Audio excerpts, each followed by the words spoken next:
अस्सलामुअलैकुम। Programme night addition में हम आपको खुशामदीद कहते हैं। नाजरीन, इसे बदकिस्मती कहिए या फिर कुछ और, जिस नेशनल एक्शन प्लान पर अमल दरामद होना चाहिए इस पर सियासत हो रही है। ना तो अपोजिशन हुकूमत की सुनने को तैयार है और ना ही हुकूमत अपोजिशन की। मुल्क की सिक्योरिटी के मामलात पर आखिर सियासत क्यों की जा रही है, इस पर प्रोग्राम के पहले हिस्से में बात होगी। दूसरे हिस्से में बात करेंगे कि श्रीलंका में होने वाले धमाकों के ताने बाने भारत से मिल गए। भारत दुनिया में बदअमनी का निशान बनता जा रहा है, आखिर दुनिया इसको कैसे रोकेगी, इस पर भी बात होगी। प्रोग्राम का जो आखिरी हिस्सा होगा इसमें जिक्र करेंगे कि आखिर इमरान खान के अपने ही पुराने साथी कप्तान की क्रिकेट पॉलिसीज़ के खिलाफ क्यों हो गए, इस पर बात करेंगे। लेकिन सबसे पहले प्रोग्राम में बात करते हैं कि नेशनल एक्शन प्लान पर अमल दरामद होना चाहिए या फिर सियासत। नाजरीन, 16 दिसंबर 2014 को सानेहा APS के बाद अस्करी और सियासी क़यादत ने मिलकर नेशनल एक्शन प्लान बनाया, जिसके बाद ऑपरेशन ज़रबेअज़्म और रद्दुल फसाद शुरू हुआ और फिर सारी दुनिया ने देखा कि पाकिस्तान में अमन वापस लौट आया, जिसका एक सबूत ये भी है कि वो कराची जो 2014 में बदअमनी में दुनिया में 6ठे नंबर पर था, वो अब 70वें नंबर पर है। बिलाशुबा ये जो अमन है सिविल, सियासी और अस्करी लोगों की कुर्बानियों का नतीजा है। लेकिन अफसोस की बात यह है कि वो नेशनल एक्शन प्लान जो कि रियासती पॉलिसी है, अब इसके ऊपर सियासत हो रही है। नेशनल एक्शन प्लान के ऊपर बिलावल भुट्टो ये कह चुके कि नेशनल एक्शन प्लान बर वक्त पर इस पर अमल नहीं किया गया। दूसरी जानिब नून लीग का ये मौक़िफ़ है कि नेशनल एक्शन प्लान पर पूरी पार्लियामेंट को ऑन बोर्ड लेना चाहिए।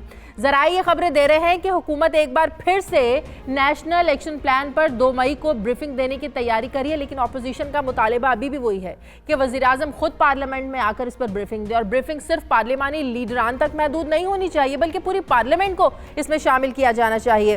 प्रोग्राम में हमारे साथ हुकूमती नुमाइंदे भी मौजूद हैं, अपोजिशन के लोग भी मौजूद हैं। हुकूमती नुमाइंदों से हम ये पूछेंगे कि आखिर वज़ीर-ए-आज़म क्यों इस अहम मौजू के ऊपर पार्लियामेंट को ब्रीफिंग देने से इनकारी हैं, जबकि अपोजिशन से हम ये पूछेंगे कि वो सिर्फ वज़ीर-ए-आज़म से ही क्यों ब्रीफिंग लेना चाहते हैं। वज़ीर ख़ारिजा अगर ब्रीफिंग देते हैं तो उस पर उन्हें क्या एतराज़ है। प्रोग्राम में मेरे साथ वज़ीर दिफ़ा परवेज़ खटक साहब मौजूद हैं। पाकिस्तान पीपल्स पार्टी के रहनुमा कमर ज़मान कायरा साहब हमें ज्वाइन कर रहे हैं। नून लीग से हमें general retired senator Abdul Qayyum साहब हमें ज्वाइन कर रहे हैं और ज़फ़र हिलाली साहब प्रोग्राम का हिस्सा है ही। मैं तमाम मेहमानों का बहुत शुक्रिया। सबसे पहले मैं परवेज़ खटक साहब मैं आपसे शुरू करती हूँ, बहुत शुक्रिया हमें वक्त देने के लिए।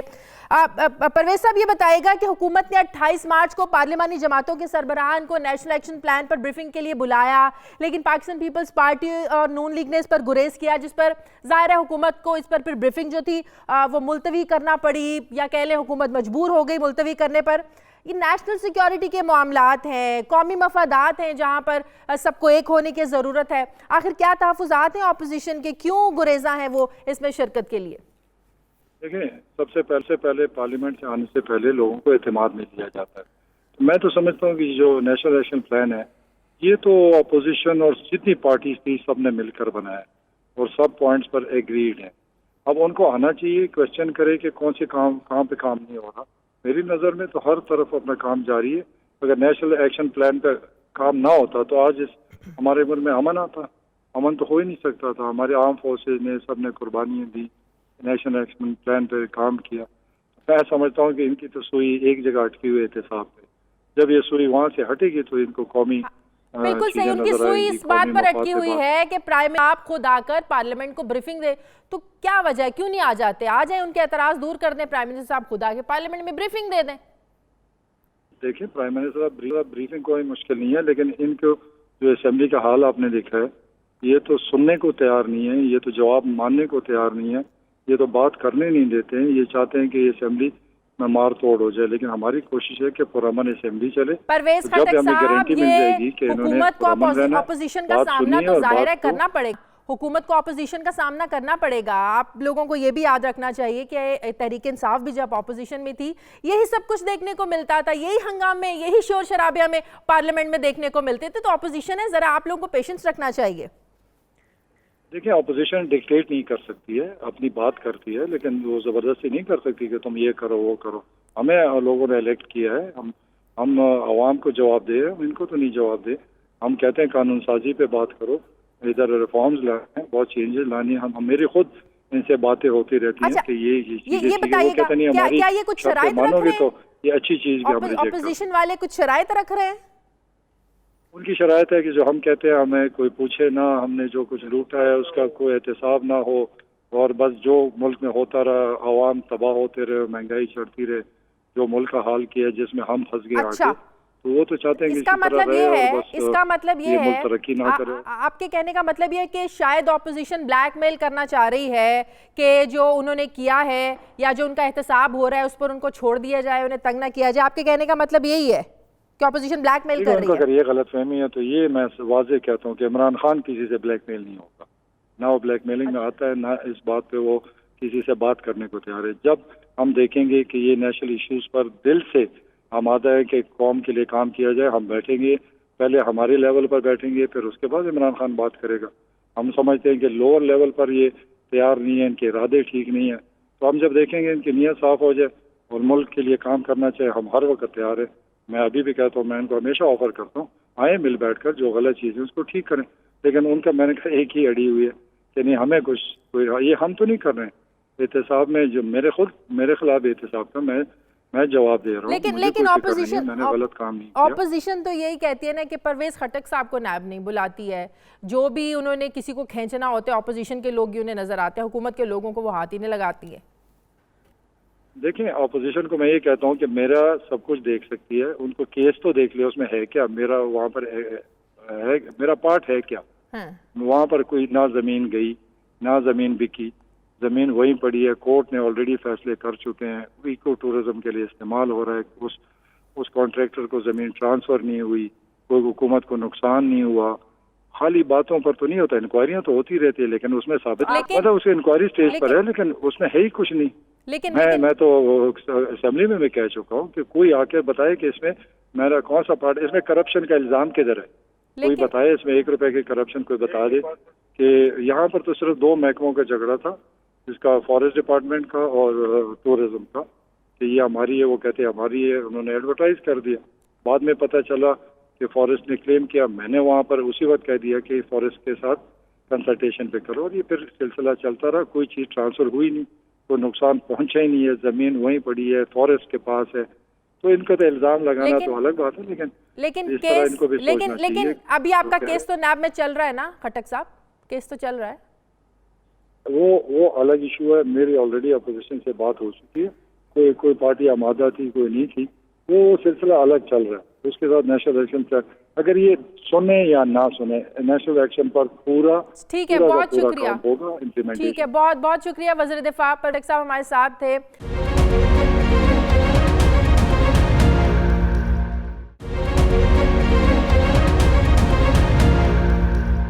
हिलाली साहब, क्या ऑपोजिशन का ये मौक़िफ़ दुरुस्त है कि प्राइम मिनिस्टर साहब खुद आए, पार्लियामेंट में ब्रीफिंग दें? हालांकि वज़ीर ख़ारजा शाह महमूद कुरैशी साहब ये कह चुके हैं कि ठीक है, सिर्फ पार्लिमानी लीडरान को नहीं हम ये ब्रीफिंग देंगे, पूरी पार्लियामेंट को हम ये ब्रीफिंग देते हैं, लेकिन वज़ीर ख़ारजा शाह महमूद कुरैशी देंगे। लेकिन अभी भी ऑपोजिशन बज़िद है कि नहीं जी, वज़ीर आज़म साहब पार्लियामेंट में आए और आकर ब्रीफिंग दें। देखिए शाजिया, ये एक बड़ा होशियार किस्म का स्टेप लिया है ऑपोजिशन ने। क्यों और कैसे, मैं बताऊं। पहले बात तो ये है कि आप जानती हैं कि इमरान खान साहब तो पार्लियामेंट में आते ही नहीं है। इलेक्शन के पहले उन्होंने कहा कि मैं क्वेश्चन आवर पे आऊंगा और हर चीज का सवाल जवाब दूंगा, मगर वो बहुत कम आते हैं। नंबर 1, इसका मतलब ये है कि अगर इतनी बड़े इश्यू पे वो खुद नहीं आए, या अगर वो खुद आए और वो खुद ना पेश हो, माने वो खुद इस चीज को ना एक्सप्लेन करो, तो उसका क्या मैसेज है? उसका या मैसेज ये है कि मैं परवाह नहीं करता हूं पार्लियामेंट, या अगर वो आ जाए मैं ये नहीं कर सकता, शायद मेरे में काबिलियत नहीं है करने के लिए। तो दोनों तरीके से ऑपोजिशन को हो, उसको उनका पल्ला भारी होता है। दूसरी बात, ये बिल्कुल सही कह रहे थे खटक साहब, जैसे वो आएंगे मैं आपको लिख के दे सकता हूं कि बड़े सारा हंगामा होगा। वो साहिबा के बारे में बातें होंगी, स्लिप ऑफ टंग के बारे में बातें होंगी, और उन बातों में मिलिट्री कोर्ट्स के बारे में जो बातें होनी चाहिए, आप देखेंगे वो बातें नहीं हो सकेंगी। तो ये भी होगा। मगर ये ठीक कह रहे हैं खटक साहब शाजिया, बात असल ये है कि पीएमएल और पीपीपी को क्या चाहिए? उनको एक एनआरओ चाहिए। अगर उनको एनआरओ आप देंगे वो कोऑपरेट करेंगे पार्लियामेंट में, कोऑपरेट करेंगे पीटीआई के साथ। मैं कहता हूं कोई तकलीफ नहीं होगी। लेकिन अगर सिर्फ ये बात है कि ऑपोजिशन के शराबे से डरकर वजीर आजम साहब पार्लियामेंट में ना आए, तो ये तो कोई लॉजिक नहीं, ये तो कोई रीजन नहीं है हिलाली साहब। अब तहरीक इंसाफ को ये याद रखना चाहिए, जब खुद ये लोग ऑपोजिशन का हिस्सा थे तो पार्लियामेंट में क्या होता था? यही शोर शराबा, यही हंगामे हमें देखने को मिलते थे। देखिए ना, वो आपके तरह दिलेर नहीं है। वो थोड़ा सा इमरान खान नहीं चाहते हैं कि वो आपको आके उधर गालियां वालियां खाएं और हंगामा हो जाएं। दूसरी बात शाहजिया, एक थोड़ा सा ये महाज जो बना है ऑपोजिशन का, इसमें एक वीकनेस आ रहा है। वीकनेस क्या है मैं आपको बताता हूं। पीपीपी देख रही है कि भाई वो तो रिलीफ मिल रहा है पीएमएलएन को, वो तो छूट गया है, वो तो अभी बैठा हुआ है, वो तो टिकट लेके खरीद के बैठा हुआ है लंदन जाने के लिए। हमने तो बड़े शोर मचाए थे कि हम ये डेमोन्स्ट्रेशंस करेंगे, वो करेंगे अगर हमारे खिलाफ कुछ हुआ। भाई डेमोन्स्ट्रेशंस आप क्या करेंगे? आपको पता चलता है कि सिंध में नहीं हो सकते, निकलेंगे ही नहीं लोग। तो क्या किया उन्होंने? फौरन पीपीपी और पीटीआई का एक समझौता हो गया कि नेशनल असेंबली में हम एक एक को गालियां नहीं देंगे और बुरे अल्फाज नहीं इस्तेमाल करेंगे। आप देख रहे हैं ना क्या हो रहा है। तो मेरे ख्याल में ये जो एनएपी इतना इंपॉर्टेंट इश्यू है, उसे वो तवज्जो नहीं मिलेगा जो मिलना चाहिए। मैं बात कर लूं जरा, जनरल साहब भी हमारे साथ है। जनरल साहब, क्या नून लीग इस बात पर, नून लीग भी बजिद है? वैसे आप लोग ही ऑपोजिशन की सबसे बड़ी जमात है पार्लियामेंट, नून लीग का वो रोल नजर नहीं आ रहा हम मामलात पर जो ऑपोजिशन का होना चाहिए। लगता है कि पाकिस्तान पीपल्स पार्टी जो है ना, वो एक स्ट्रॉन्ग ऑपोजिशन का रोल प्ले कर रही है। जिस तरह बिलावल भुट्टो जरदारी साहब आजकल बड़े एक्टिव नजर आ रहे हैं हुकूमत की पॉलिसीज पर तनकीद करने पे, ये काम नून लीग को भी करना चाहिए। नून लीग सामने नहीं आ रही है। क्या नून लीग बजिद है कि वजीर आजम पार्लियामेंट में आएंगे तो नेशनल एक्शन प्लान पर जो ब्रीफिंग दी जानी है आप उसका हिस्सा बनेंगे? देखिए शाजिया, ये जो नेशनल एक्शन प्लान है, ये एक बहुत ही कौमी सलामती के लिए इम्पॉर्टेंट प्लान है, जैसे जफर बता रहे थे। और दैट इज द रीजन कि इनिशियल जब इसकी कंसेप्शन हुई तो खुद प्राइम मिनिस्टर ने, नवाज शरीफ साहब ने इसको चेयर किया और इमरान खान साहब जो उनको हाथ मिलाने के भी तैयार नहीं थे, वो खुद भी शामिल हुए और सारे लीडर्स ने बैठ के ये प्लान बनाया। और इसी तरह ये मगरबी जमहूरियत जिसको आप नकल करते हैं, वहां हर क्वेश्चन का जवाब प्राइम मिनिस्टर आके देता है। तो आपको अगर ये कहा जाता है कि आप आए असेंबली में, आप तो आते ही नहीं है, और पहले भी आप इस पे लानत भेजते रहे असेंबली पे। और ऑपोजिशन भी जरा इस बार थोड़ा सा बिहेव कर ले, अगर चाहते हैं कि प्राइम मिनिस्टर साहब आए और ये पता है कि वो शोर शराबे की वजह से नहीं आ रहे हैं, तो एक सेंसिटिव मामला है नेशनल सिक्योरिटी का, इसमें जरा शोर शराबा और ये हंगामे और ये जो नारेबाजी जरा एक दिन के लिए ना करें जब ब्रीफिंग होनी है। देखिए शादिया, मैं आपको अश्योर करता हूँ कि ये शोर शराबा और हंगामा जब भी शुरू होता है, इसकी इनिशिएशन गवर्नमेंट की तरफ से होती है। मैं सेनेट में होता हूँ, मुझे पता है बड़ा स्मूथली हम उसको हैंडल कर रहे होते हैं, लेकिन अचानक जब कोई एक ऐसी चीज आ जाती है तो उसका मसला होता है। आई कैन अश्योर यू कि ये खटक साहब कह रहे थे ना कि ये ब्लैकमेल कर रहे हैं, ये लिंक कर रहे हैं अपने केसेस से, कोई भी लिंक नहीं कर रहा अपने केसेस से। नेशनल एक्शन प्लान पूरी कौम का प्लान है, इट इज इम्पॉर्टेंट, ये मुफीद रहा। दैट इज द रीजन कि आपका ये मिलिटेंसी कंट्रोल हुई, कराची की सिचुएशन। लेकिन आप लोग बजिद हैं कि प्राइम मिनिस्टर साहब नहीं आएंगे तो आप हिस्सा नहीं बनेंगे इस ब्रीफिंग का, ये बात तय है? देखिए, मेरा ख्याल में इस तरह का स्ट्रॉन्ग स्टेप तो पार्टी ने उस तरह नहीं लिया। उसकी और बड़ी रीजन है ना, मकसद ये है कि गवर्नमेंट का एटीट्यूड पॉजिटिव हो और वो अपने तौर के ऊपर पॉजिटिवली इसके ऊपर डिस्कशन करें। प्राइम मिनिस्टर क्यों आने से क्यों हिचकिचाते हैं? उन्होंने सेनेट में भी आके कहा था हर 2 हफ्ते के बाद मैं आऊंगा और आपके सवालों का जवाब दूंगा। उसके बाद वो आज पूरी कौम उनसे ये सवाल पूछ रही है कि सवालों के जवाब कहाँ हैं हमारे। मेरे साथ इस वक्त पाकिस्तान पीपल्स पार्टी के रहनुमा कमन कायरा साहब भी मौजूद हैं। बहुत शुक्रिया कायरा साहब। कायरा साहब, नेशनल सिक्योरिटी के मामलात है, ज़ाहिर है कौमी मफादात है और ये जहाँ पर सबको एक होने की ज़रूरत है, हुकूमत को, अपोजिशन को, तमाम स्टेक होल्डर्स को। आखिर क्या वजह है कि अपोजिशन हिचकिचा रही है, गुरेज कर रही है कि जो हुकूमत ने नेशनल एक्शन प्लान पर ब्रीफिंग देनी है, आप लोग बजिद हैं कि प्राइम मिनिस्टर साहब भी पार्लियामेंट में आएँ तो हम इस ब्रीफिंग का हिस्सा बनेंगे? क्यों गुरेज कर रहे हैं आप लोग? मुझे तो बहुत हैरानगी हुई आपके सवाल से ही। क्यों कि अपोजिशन गुरेजा है या हुकूमत गुरेजा है? बिलावल साहब ने on floor of the house ये बात कही थी कि इमरान खान साहब कदम बढ़ाएं, हम आपके साथ हैं नेशनल सिक्योरिटी के इशू में, जो भी आप करेंगे हम आपके साथ चलेंगे। इसमें एक नेशनल सिक्योरिटी की एक वीक मीटिंग हुई जिसको सारी जमातों के सरबराहान ने जिसमें शिरकत की, पार्लिमानी जमातों के, हमारी जमात के भी सरबराह गए, शहबाज शरीफ साहब भी गए, बाकी जमातों के हेड्स भी गए, और वजीर आजम पार्लियामेंट हाउस में होते हुए वहां जाने से गुरेजा हुए कि मुझे जाके वहां लोगों से मिलना पड़ेगा। अगर वजीर आजम इस तरह एक अक्खड़ नौजवान की तरह या जिद्दी नौजवान की तरह जिद करेंगे कि मैं अपने अना का शिकार रहूंगा, तो ये वजीर आजम के मनसब का तकाजा नहीं है। जिन लोगों पे केसेस हैं वो केसेस अदालतों में चल रहे हैं, अदालतें फैसले करें। वजीर आजम का पास कोई इख्तियार नहीं है कि वो अपने तौर पे जजमेंटल हो जाए कि जी इस बंदे से मैंने हाथ नहीं मिलाना क्योंकि ये खराब आदमी है। उसको किसी अदालत ने सजा नहीं दी। वजीर आजम के पास कोई सबूत नहीं है, और कोई सबूत वजीर आजम ने अदालत को या किसी इन्वेस्टिगेटर को नहीं दिया, तो उसमें वजीर आजम साहब खुद तशरीफ नहीं लाए।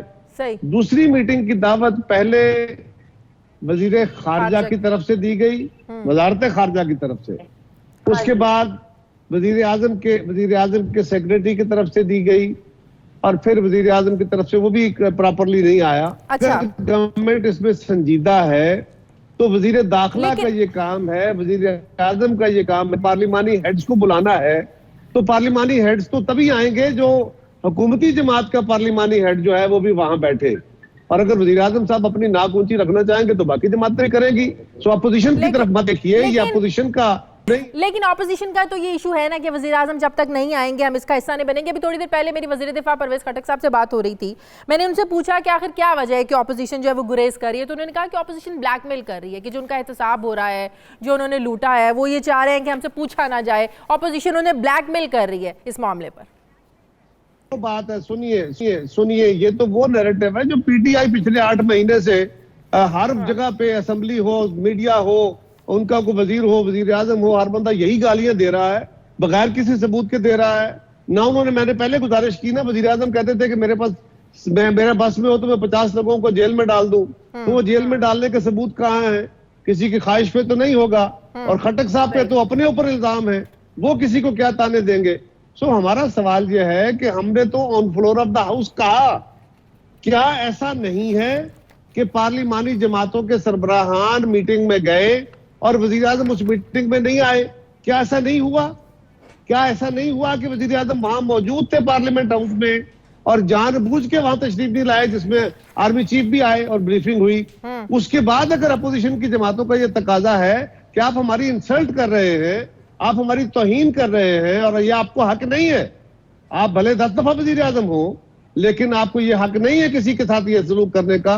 तो अगर गवर्नमेंट का अपना रवैया नॉन सीरियस है और वो अपोजिशन पे थोप रहे हैं, और आप मीडिया वाले दोस्त भी इसमें गवर्नमेंट का नुक्ता नजर एक सवाल के रंग में हम पे पोस्ट कर रहे हैं, ये हमें अफसोस। मेरा सवाल आपसे यही था कि ऑपोजिशन क्या भी इस बात पर मुत्तफिक है कि जब तक वजीर आजम नहीं आएंगे आप इसमें शरीक नहीं होंगे? मेरा सवाल यही है आपसे। अगर वजीर आजम अपोजिशन की तौहीन करे, इंसल्ट करे, और वही बात वजीर दाखिला, वजीर जो दिफा है वो भी यही फरमा रहे हैं कि जी हमसे रियायत में कौन? वजीर दिफा से मैंने पूछा कि वजीर आजम साहब पार्लियामेंट में आकर जवाब क्यों नहीं देते, वो आ जाए पार्लियामेंट में, क्या हर्ज है? तो उन्होंने जवाब दिया कि पार्लियामेंट का माहौल ही ऐसा नहीं था, पार्लियामेंट में शोर शराबा होता है, बात ही नहीं करने देती ऑपोजिशन। ये वही पार्लियामेंट है जिसमें गिलानी साहब आते थे, राजा परवेज अशरफ साहब आते थे, एहतजाज होते थे, मियां नवाज शरीफ आते थे, एहतजाज होते थे। ये उसी पार्लियामेंट में इमरान खान और उनकी जमात करते थे। कल जो काम खुद करते रहे हो, आज लोगों से क्या तकाजे कर रहे हैं? मीडिया वाले दोस्त खुद गौर करें। लेकिन मत ये भी कहती है कि अभी तक अगर कोई कानून साजी नहीं हुई है, इसमें भी ऑपोजिशन ही रुकावट है। मैं सिंपल ये गुजारिश कर रहा हूं कि अगर वजीर आजम अपोजिशन की जमातों के इंसल्ट करे, उनके वज़रा इंसल्ट करे, तो क्या एक दूसरे के साथ बैठ के वो माहौल क्रिएट कर पाएंगे? क्या वजीर दिफा ये कराना चाहें और ये बातें करके आना चाहें तो क्या ये अच्छा माहौल बन पाएगा? वजीर दाखिला जो उन्होंने बनाए हैं, जो अवाम की फितरौल करने का इरादा लेकर तशरीफ लाए हैं, जिनका माजी बड़ा शानदार है, क्या उनके साथ अपोजिशन के लोग बैठना चाहेंगे? अगर हुकूमत खुद ही ये काम करती है, मेरा आपसे सवाल ये, बैठे एक सवाल मैं आपसे ये सवाल कर रही हूँ कि हुकूमत तो ये भी कह रही है कि ऑपोजिशन ने आज तक कोई कानून साजी 9 महीनों में होने ही नहीं दी है, हुकूमत चाहती नहीं कोई कानून साजी हो, हर किस्म की कानून साजी में ऑपोजिशन ही रुकावट है। क्या आपने हुकूमत से पूछा कि उन्होंने कोई बिल टेबल किया है? हुकूमत ने क्या किया? तो क्यों आप इस बात पे मुसर हैं कि सिर्फ हमारी बात मानी जाए गवर्नमेंट की? हमने जब 125 मेंबरों के साथ रिकॉर्ड लेजिस्लेशन की थी, मुल्क की रिकॉर्ड हमने आईनी तरमीम की बहरहाल थी, हुकूमत- तो हमने बाकी जमातों के नुक्ता नजर को भी समझाया था। बहरहाल हुकूमत हम कहती अकेले है- कुल नहीं बने थे। इस हुकूमत को अकेले कुल बनने का क्या शौक है? इनके पास तो अकल वाला काम है कोई नहीं, इसलिए कि तो हर पॉलिसी इनकी फेल हो रही है। आप टाइटल उसका जो मर्जी रख दे, आप अपोजिशन की किसी तजवीज को उसमें समोने को तैयार नहीं है। कह ये रहे हैं कि जो हमने का बिल पेश किया यही बहरहाल पास हुकूमत करें। कहती है कि हमने अपोजिशन ने कच्ची तजवीज दे दी, आप इस्लामाबाद मानने को तैयार नहीं है। इस्लामाबाद हाई कोर्ट में जजेस की तादाद में जो इजाफा करना था वो बिल रखा था, लेकिन अपोजिशन इसमें रुकावट बनी। बहुत शुक्रिया कायरा साहब आपका। मेरे कायरा साहब थे, जनरल रिटायर्ड अब्दुल कयूम साहब थे। आप दोनों मेहमानों का बहुत शुक्रिया। नाज़रीन, मुझे प्रोग्राम में एक ब्रेक लेनी है। छोटी सी ब्रेक के बाद जब वापस आएंगे तो बात करेंगे कि भारत दुनिया भर में अमन के लिए ख़तरा क्यों बनता जा रहा है। खित्ते में हमसाये ममालिक भारत की दहशतगर्दी का निशाना बन रहे हैं। आखिर आलमी दुनिया खामोश क्यों है? भारत को इसका जवाब कैसे दिया जाए?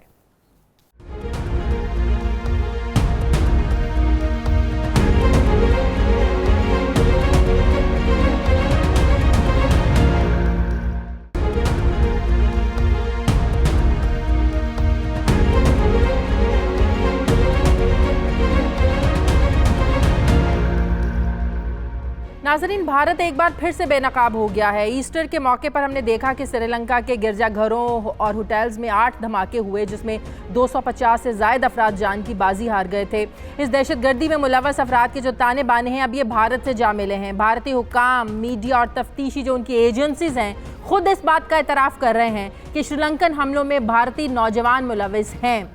जनूबी रियासत तमिलनाडु के शहर से गिरफ्तार 7 नौजवानों की तफ्तीश से ये वाज़े हुआ कि हमलों का मंसूबा साज नेशनल तौहीद जमात का सरगना ज़हरान हाशिम भारत में काफ़ी अरसा मुकीम रहा और ट्रेनिंग लेता रहा, और इसका एक बाकायदा नेटवर्क था, जबकि सोशल मीडिया पर इसके 100 भारतीय फॉलोअर्स भी हैं। भारतीय मीडिया भी इस बात का एतराफ़ कर रहा है कि धमाकों के 2 दिन के बाद दाइश ने इन हमलों की जिम्मेदारी कबूल की और 8 मुश्तबा बम्बारों की जो तस्वीरें जारी की, उस तस्वीर में दरमियान में खड़े शख्स के बारे में यह ख्याल है कि वो हाशिम है। बाकियों ने चेहरे ढांप रखे हैं, जबकि श्रीलंकन के जो सिक्योरिटी हुकाम है श्रीलंकन, उनका ये कहना है कि दाइश के जाविये पर तफ्तीश भी की जा रही है। हमें यह भी शुबा है कि कुछ नौजवान इसमें शामिल हुए और उन्होंने भारत की रियासत तमिलनाडु जाकर ट्रेनिंग हासिल की, जबकि भारत ने हमेशा की तरह इस दहशतगर्दी के वाक़े की जिम्मेदारी जो थी ये पाकिस्तान में डालने की कोशिश की। लेकिन श्रीलंका के वज़ीर-ए-आज़म ने भारत को मुंह तोड़ जवाब देते हुए कहा था कि पाकिस्तान श्रीलंका का दोस्त है, वो कभी ऐसा नहीं कर सकता, जबकि वक्त पड़ने पर हम पाकिस्तान से मदद भी हासिल कर सकते हैं। सवाल यह है कि जनवरी में कराची में हमने देखा चाइनीज़ काउंसलेट पर हमला हुआ, इसके ताने बाने भी भारत से मिले थे। कुलभूषण जाधव भी भारतीय जासूस है जो बलोचिस्तान में दहशतगर्दी की कार्रवाइयों में मुलव्विस रहा है। कश्मीर में भी भारतीय रियासती दहशतगर्दी किसी से ढकी छुपी नहीं है। आलमी दुनिया को भारत का आखिर यह मकरू चेहरा नजर क्यों नहीं आ रहा? बैनुल-अक़वामी जो ममालिक हैं आखिर इस पर खामोश क्यों हैं? दुनिया में भारत बदअमनी की वजह बनता जा रहा है, इसको दुनिया ने कैसे रोकना है? इस पर आज हमें बात करनी है। हमें ज्वाइन किया है जनरल रिटायर्ड एजाज अवान साहब ने, हिलाल साहब भी हैं। जल साहब, आपसे शुरू करती हूँ। जल साहब, हमेशा की तरह भारत ने इसकी जिम्मेदारी पाकिस्तान पर डालने की कोशिश की। श्रीलंकन हुकूमत की जानिब से एक मुंह तोड़ जवाब दिया कि पाकिस्तान इसमें मुलव्विस नहीं है, वो हमारा दोस्त है, हम वक्त पड़ने पर पाकिस्तान की मदद भी हासिल कर सकते हैं। आपको लगता है कि ये भारत का इलेक्शन स्टंट का ही एक हिस्सा है कि मुसलमानों को बदनाम करके पाकिस्तान पर जिम्मेदारी डालकर हिंदुइज्म को जिस तरह वो प्रमोट करना चाहता है, इसका यही मकसद था भारत का पाकिस्तान पर इल्ज़ाम लगाने का?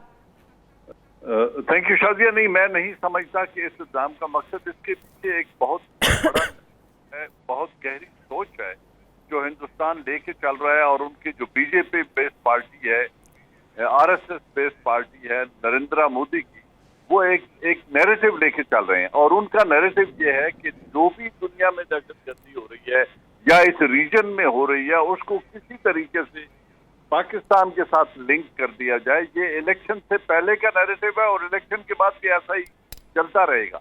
और ये जो अभी आपने जिन चीजों की तरफ निशानदेही की, भारत कश्मीर में दहशतगर्दी कर रहा है, कुलभूषण जाधव हमारी कस्टडी में है और उसको ईरान में एक जाली पासपोर्ट देके एक फॉल्स नाम से मुबारक हुसैन पाटिल के नाम से उसे बिजनेस वीजा दिलवाकर ईरान चाबहार में भेजा गया, जबकि वो दहशतगर्दी करा रहा था पाकिस्तान में। फिर खुद अफगानिस्तान के जरिए वो दहशतगर्दी पाकिस्तान में करवा रहा है। और अब तो नई लेटेस्ट रिपोर्ट आई है, ये श्रीलंका में भी उनके ज़हरान हाशमी के जो कनेक्शंस हैं वो भारत से। लेकिन सबसे बड़ी बात यह है कि भारत बहैसियत state sponsored terrorism, Ajit Doval and रॉ मिलकर इस चीज को प्रमोट कर रहे हैं।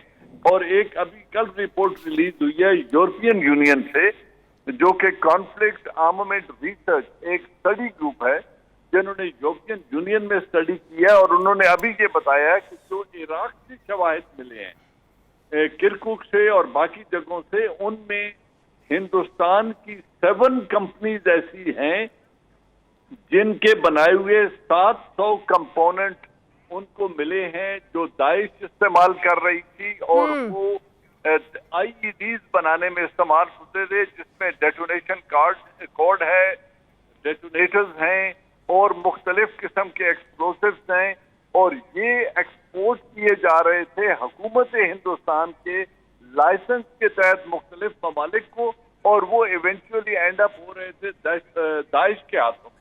तो दाइश के साथ इनके कनेक्शन बहुत पुराने हैं, ये उनको सीरिया में भी प्रोवाइड कर रहे हैं, इराक में भी प्रोवाइड कर रहे हैं, और दुनिया को इसको बिल्कुल कंट्रोल करने की जरूरत है, लेकिन कहीं ऐसा ना हो कि ये मामला इतना आगे बढ़ जाए कि किसी के हाथ में ना रहे। हिलाली साहब जी, आपका देखिए, बात ये है शाजिया, ये जनरल साहब ने बिल्कुल सही कहा। मैं आपको एक और चीज़ बताना चाहता हूँ कि आईसिस का एक लीडर अभी पकड़ा गया है और वो मूसाद और यहूदी निकला आया। मैं तो कहता हूँ ये एक्सेस ऑफ ईवल जो बना है, ये यूनाइटेड स्टेट्स, इजराइल और मूडी जो है, ये एक axis of new axis of evil बन गए। अच्छा, अब आप देखिए श्रीलंका के बारे में। श्रीलंका का ये जो बंदा था, पहले तो अफसोस से कहना पड़ेगा शायद आपको पता हो कि श्रीलंका का प्राइम मिनिस्टर जो है वो है तामिल, और जो प्रेसिडेंट जो है वो है बुद्धिस्ट, और उनमें लगता है माने उनका बनता नहीं है। और अफसोस से लगता ऐसा है कि पॉलिटिक्स खेला जा रहा है, और ये तामिल प्राइम मिनिस्टर पे इल्ज़ाम लगाने की कोशिश की जा रही है कि भाई तुम्हें ये वार्निंग आई थी और तुमने नहीं बताया, लिहाजा तुम्हारी जिम्मेवारी है। अफसोस से कहना पड़ता है, मगर इंशाल्लाह ये अगर उनका जो डिवीज़न है ये ठीक हो जाए तो आपको मैं बताता हूं, ये हाशिम जिसका आपने नाम लिया, ये सीरिया गया था, इराक गया था, इसके एक्सप्लोसिव की ट्रेनिंग हुई है रॉ कैंप्स में तमिलनाडु में। देखिए, जैसे आपको पता, हाँ, तमिलनाडु के जो कैंप्स थे वो रॉ चला रही थी तमिल टाइगर्स को मदद करने के लिए। जब वो हार गए, वो जंग कैंप्स तो अभी तक हैं, और ये ट्रेनिंग कैंप्स में ले जाके इन लोग उनको ट्रेन करते हैं। देखिए, इनका जो पॉलिसी जो है, ये तो जैसे सबको पता है, ये BLA को इस्तेमाल करते हैं, TTP को इस्तेमाल करते हैं, और अब इंक्रीजिंगली आईसिस को इस्तेमाल करने लगे हैं। और शायद इनका कुछ नहीं जाता, ये बल्कि जाके वो वार्न कर देते हैं, इत्तला दे देते हैं, खबरदार कर देते हैं उस मुल्क को जो अटैक होने वाला है। वो कहते हैं देखो सोचो हमें कुछ इत्तला आई है कि ऐसा अटैक होगा, अगर वो होगा और वो पकड़े जाएं उससे पहले तो इनको भी क्रेडिट आता है, और अगर नहीं होगा, नहीं पकड़े गए, तो ये कम से कम कह सकते हैं हमने आपको वार्न कर दिया। ये मुसलमानों को इस्तेमाल कर रहे हैं मुसलमानों को मारने के लिए। लेकिन अगर इसी तरह दाइश की कार्रवाइयां जनरल साहब बढ़ती रही तो तालिबान के बाद दाइश अब कितना बड़ा खतरा बनने वाले हैं इस खित्ते के लिए, इस दुनिया के लिए? जी बिल्कुल, यही बात है कि अभी अगर अमेरिका के निकलने के बाद तालिबान इस बात पे एग्री कर रहे हैं कि वो अपनी सरजमीन को दहशतगर्दी के लिए इस्तेमाल नहीं होने देंगे, लेकिन रशिया, पाकिस्तान और ईरान खुद अमेरिकन को ये बावर करा रहा है कि जहां से निकलते हुए आपने ये जो असले के अंबार यहाँ रखे हुए हैं, जितना हार्डवेयर, मिलिट्री हार्डवेयर यहाँ आप छोड़ के जा रहे हैं, इसको आपको लेके जाना होगा, वरना इतना एक्सप्लोसिव आप रख जाएंगे तो ओवरनाइट अफगान गवर्नमेंट की या अफगान आर्मी की इतनी कैपेसिटी ही नहीं है कि वो पूरे अफगानिस्तान पर काबू पा सकें, और ये जो बिल्कुल सही हैं तो ये रीजन के लिए खतरा बनेगी। आपने पहले एक सवाल किया था कि why Hindustan is getting away with it. जी, ये बड़ी बदकिस्मती की बात है कि दुनिया में जो जियो पॉलिटिक्स है या रियल पॉलिटिक्स जिसे हम कहते हैं, उसमें मोरालिटी, इखलाकियात नाम की कोई चीज नहीं होती, उसमें कौमें अपने मफाद देखती, और खुद अमेरिका हिंदुस्तान को इस वक्त प्रॉम्प्ट कर रहा है, प्रमोट कर रहा है as a counterweight to China. और इस पूरे रीजन में क्योंकि हमारे गवादर और सीपैक में रशिया बिल्कुल के ऐसे ही है, ताल्लुकात हो यही रहे हैं, खटकता है ईरान अमेरिका और भारत हो की रहे हैं, आंखों में। चाइना- बिल्कुल, बहुत शुक्रिया जनरल साहब आपका। नाज़िर, मुझे प्रोग्राम में एक ब्रेक लेनी है, ब्रेक के बाद वापस आएंगे तो बात करेंगे कि ऑस्ट्रेलवी तर्ज की डोमेस्टिक क्रिकेट आखिर पाकिस्तान में कामयाब क्यों नहीं हो सकती, और वज़ीर आज़म इमरान खान के जो दोस्त हैं वो ही उनकी क्रिकेट इस्लाहात के आखिर खिलाफ क्यों होंगे। जावेद मियादाद साहब साबिक क्रिकेटर हमारे साथ होंगे एक छोटे से वक्फे के बाद।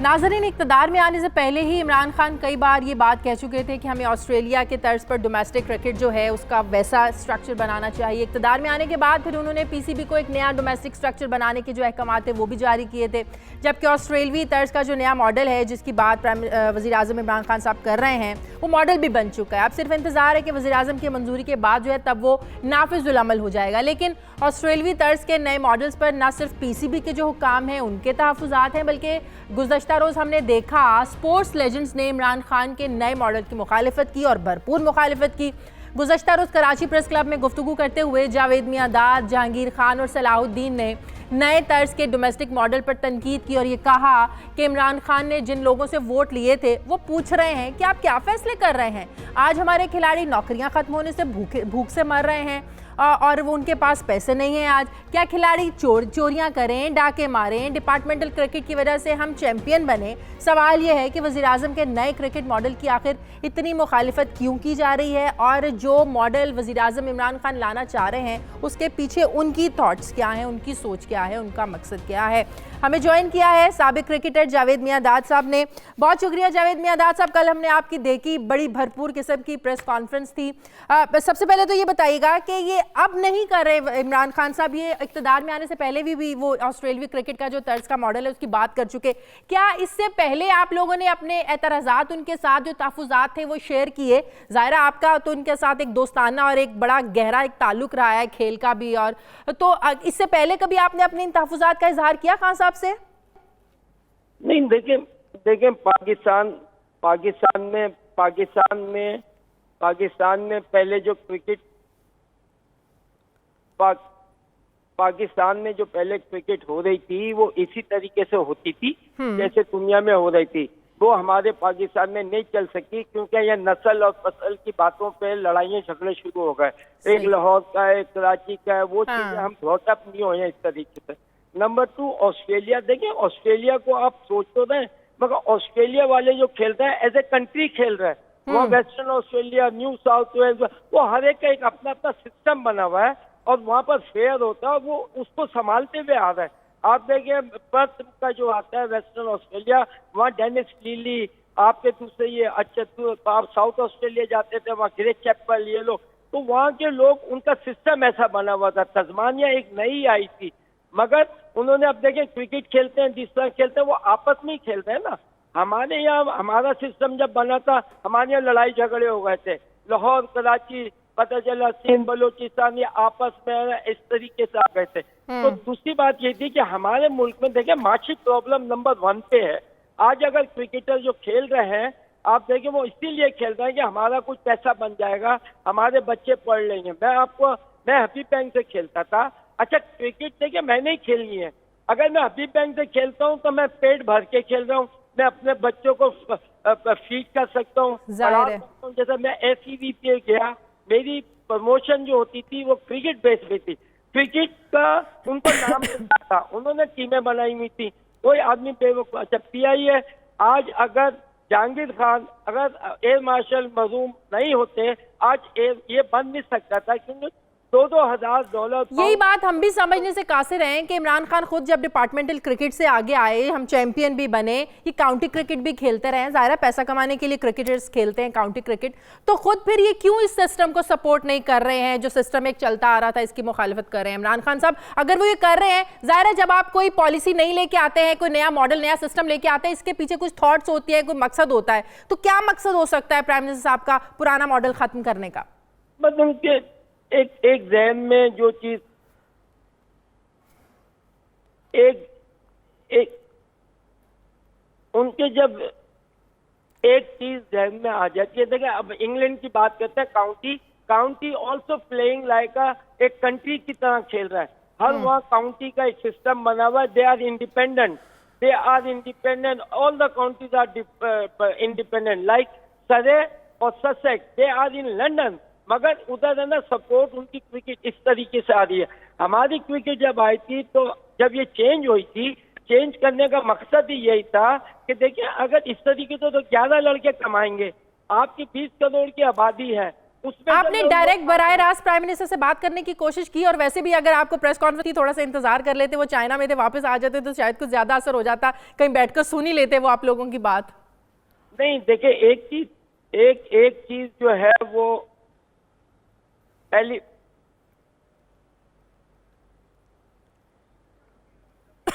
आवाज में कुछ मसला आ रहा है। हिलाल साहब, आपका भी क्रिकेट से एक गहरा ताल्लुक है, आपके ख्यालात भी मियादाद साहब से मिलते हैं? देखिए, मैं मियादाद साहब को कहना चाहता हूं कि इमरान खान की आर्ग्यूमेंट को आपने एक जबरदस्त छक्का लगाया। बिल्कुल 100% ठीक कह रहे हैं आप। इनसे पूछिए तो सही, अगर पीआईए नहीं होता तो जहांगीर खान होता, अगर पीआईए नहीं होता तो ये सब लोग जो वर्ल्ड स्क्वॉश में पता नहीं कितने साल तक ये थे, इनको कौन नौकरी देता, इनके बच्चों को कौन एजुकेट करता, माने इनको किस तरीके से इनको जिंदा रहना था। क्या आप ऐसा करें ना कि प्लेयर्स के लिए एक हिस्सा रखें, हर टूर्नामेंट में जितने लोग आते हैं उतना 10% 20% प्लेयर्स को जाना चाहिए। भाई what are you talking about? बिल्कुल सही बात की, खेलों की एक स्पेशल वजारत होनी चाहिए जो खेलों को प्रमोट करे, सपोर्ट करे। बिल्कुल शादिया, आप बात सोचिए तो सही। आप डिस्ट्रिक्ट लेवल पे क्रिकेट खेलेंगे, डीसी साहब फैसला करेंगे, उधर से फरमाइश आ जाएगी कि ये मेरा बड़ा अच्छा आदमी है, इसको ले ले टीम में। और फॉर गॉड सेक, आप अपनी सोसाइटी को नहीं जानते? आप नहीं जानते फेवरेटिज्म और क्या किस्म की नेपोटिज्म इधर होता है? खुदा के लिए आप ऐसे करें कि मैं यही बता रहा था। देखिए, मैं आप आखिरी सवाल जावेद साहब, आप डायरेक्ट बात करने की कोशिश करेंगे वजीर आजम से? नहीं देखिए, मैं तो देखें उनको पता है, मेरा सब कुछ पता है। मैं एक छोटी सी बात जो आपको कह दूं, वो ये कहना चाहता हूं कि देखें पाकिस्तान में चीज जो है इस मुल्क को देख के आपने करनी होगी। बाहर की बातें हैं, वहाँ आदमी भूखा नहीं मरता, वहाँ बच्चा पैदा होता है तो 8 या 10 पाउंड पर वीक उसको मिलना शुरू हो जाते हैं। बिल्कुल ऐसे वहाँ के माँ बाप जो है वो गवर्नमेंट है, दे पे ईच एंड एवरीथिंग। बिल्कुल ऐसी है, बिल्कुल इसीलिए वहाँ के लोग बहुत जल्दी क्रिकेट छोड़ देते हैं। बिल्कुल ठीक है, बिल्कुल ठीक है। बहुत शुक्रिया जावेद मियादाद साहब, आपका, हिलाली साहब आपका बहुत शुक्रिया, तमाम मेहमानों का शुक्रिया जिन्होंने आज प्रोग्राम में शिरकत की। प्रोग्राम का वक्त खत्म हो गया नाज़रीन, मुझे प्रोग्राम में से इजाज़त दीजिए, अपना ख्याल रखिएगा, अल्लाह हाफिज़।